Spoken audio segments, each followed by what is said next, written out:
এই দাদা দাদা দাদা দাদা দাদা কিছুক্ষণ আগে আমি এখানে দেখলাম পেশাব করতে, ঠিক আছে? এটা কি মানে পাবলিক টয়লেট টাইপ কোনো কিছু একটা করে দিয়েছে? আপনি কোয়ালিটি সবাই তো পেশাব করেন। মানে সবাই পেশাব করে বিধায় আপনিও করলেন, তাই তো? না ঠিক আছে, বুঝলাম।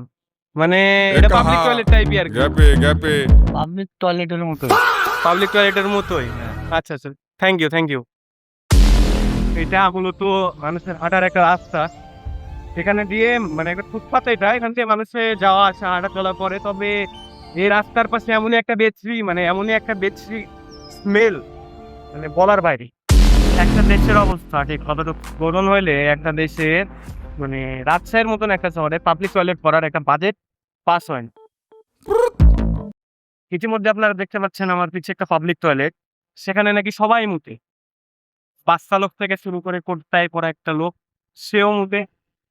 এমনকি ঘরের খালি মুততে পারে না কারা জানেন?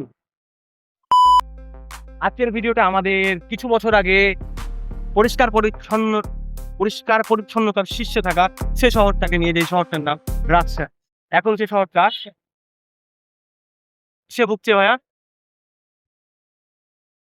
মেরুদণ্ডহীনতায় ভুগছে। এ কাহা আমি রাজশাহী সিটি কর্পোরেশনের গ্যাপে নিকটে গ্যাপে ভারাক্রান্ত মন নিয়ে একটা দরখাস্ত দিবে, তারা যেন এই বিষয়গুলোকে দেখ এবং এগুলার বিরুদ্ধে একটা অ্যাকশন নেয়।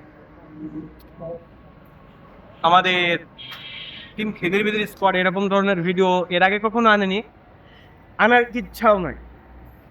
তবে টোটালি এখন আপনাদের উপরে ছেড়ে দিচ্ছি, এটার ভিডিও আমাদের আনা উচিত নাকি উচিত না। দেখা হচ্ছে পরবর্তী কোনো ভিডিওতে, পরবর্তী কোনো চোদনাগি দিন। ততক্ষণ ভালো থাকবেন, সুস্থ থাকবেন, কাপড় কম দিবেন। সালাম আলাইকুম।